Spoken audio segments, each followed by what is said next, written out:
ایک دن 10 سالہ حمزہ اپنے دادا کے ساتھ ایک پرانی کتاب دیکھ رہا تھا۔ دادا نے ایک صفحہ کھولا اور ایک تصویر میں ایک گاؤں تھا، لیکن آسمان سیاہ تھا، ہر طرف اندھیرا اور لوگ بس سائے کی طرح نظر آ رہے تھی۔ حمزہ نے حیرت سے پوچھا، دادا جان، یہ کیسا گاؤں ہے؟ دن کیوں نہیں ہے یہاں؟ دادا نے آہستہ سے جواب دیا، یہ وہ گاؤں ہے جسے زمانہ بھول چکا ہے۔ کہتے ہیں کہ یہاں ایک لعنت ہے جو ہر روشنی کو نگل لیتی ہے۔ حمزہ نے یہ بات دل پر لے لی۔ اگلی صبح وہ اپنے بستے میں کھانے کا ڈبہ، ایک ٹارچ اور دادا کی کتاب رکھ کر گاؤں کی تلاش میں نکل پڑا۔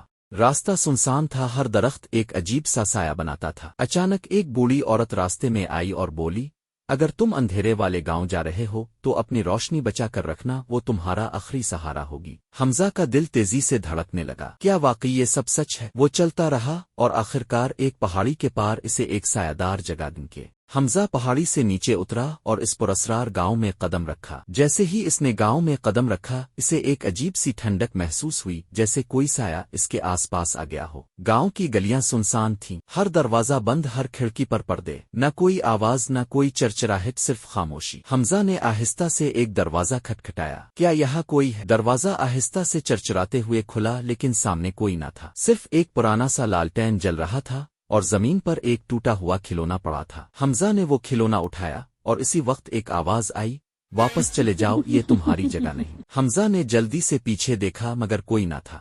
وہ آگے بڑھا اور ایک چھوٹے سے چوک میں پہنچا۔ وہاں ایک پرانا کنواں تھا جس کے کنارے پر لکھا تھا، یہیں سے سب کچھ شروع ہوا۔ حمزہ نے کتاب نکالی اور اس صفحے کو تلاش کیا جس پر گاؤں کی تصویر تھی۔ حیرت انگیز طور پر وہی کنواں کتاب میں بھی تھا۔ اچانک کنویں سے کچھ سرسراہٹ سنائی دی۔ حمزہ نے جھانک کر نیچے دیکھا تو ایک دھندلی سی آنکھ اسے گھور رہی تھی۔ حمزہ فوراً پیچھے ہٹ گیا۔ وہ عام آنکھ نہیں تھی، وہ سرخ تھی جیسے جل رہی ہو۔ یہ کیا تھا؟ حمزہ نے خود سے پوچھا۔ پھر اچانک کنویں سے ایک سرگوشی ابھری جیسے کوئی پکار رہا ہو، حمزہ نیچے آؤ۔ حمزہ خوفزدہ ضرور تھا لیکن وہ پلٹنا نہیں چاہتا تھا۔ اس نے اپنی ٹارچ مضبوطی سے پکڑی اور کنویں کے ساتھ بنے پرانے زینے پر قدم رکھ دیا۔ کنویں کے اندر اندھیرا اتنا گہرا تھا کہ روشنی بھی گھبرا رہی تھی۔ دیواروں پر پرانے پنجوں کے نشان تھے جیسے کسی نے نکلنے کی کوشش کی ہو۔ چند قدم نیچے اترنے کے بعد حمزہ کو ایک دروازہ ملا، لکڑی کا آدھا گلا سڑا۔ اس پر عجیب سی زبان میں کچھ لکھا تھا۔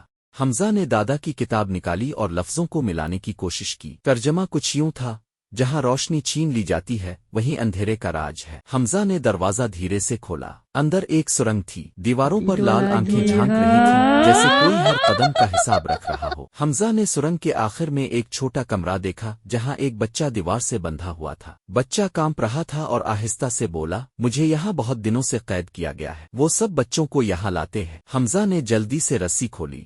کون لاتا ہے؟ بچہ رو کر بولا، اندھیرے کے لوگ، وہ جو روشنی سے جلتے ہیں۔ حمزہ اور وہ بچہ ابھی ٹھیک سے کھڑے بھی نہ ہوئے تھے کہ اچانک زمین ہلنے لگی، دیواروں سے سرگوشیاں آنے لگیں اور وہی سرخ آنکھیں اب دیواروں سے باہر آنے لگیں۔ حمزہ نے جلدی سے بچہ کا ہاتھ پکڑا اور بولا، بھاگو، جلدی باہر نکلنا ہوگا۔ لیکن نکلنے کا راستہ بند ہو چکا تھا۔ دیوار پر ایک دروازہ نمودار ہوا جس پر لکھا تھا، سچ دیکھنے کے لیے خوف سے گزرنا پڑتا ہے۔ حمزہ نے ہمت کی اور دروازہ کھولا۔ اندر ایک بڑا سا کمرہ تھا اور اس کمرے کے بیچوں بیچ ایک ستون پر ایک روشن پتھر رکھا تھا جو ٹارچ کی روشنی سے کہیں زیادہ طاقتور لگ رہا تھا۔ پھر 4 سائے کمرے میں داخل ہوئے۔ وہ چلتے نہیں تھے، وہ تیر رہے تھے۔ ان کے چہرے نہیں تھے، صرف سرخ آنکھیں اور کالے دھوئیں سے بنے جسم۔ ان میں سے ایک نے دھیمی آواز میں کہا، تم نے ہمارے اندھیرے میں روشنی لانے کی جرات کی ہے، اب تم بھی باقی بچوں کی طرح یہاں قید رہو گے۔ حمزہ نے ڈر کے باوجود قدم آگے بڑھایا اور بولا، میں یہاں کسی کو قید نہیں رہنے دوں گا۔ یہ پتھر کیا ہے؟ اندھیرے کی ایک آواز گونجی، یہ وہ روشنی ہے جو ہم نے دنیا سے چھینی تھی اور اسے کوئی واپس نہیں لے سکتا۔ حمزہ نے اچانک اپنی ٹارچ روشن کی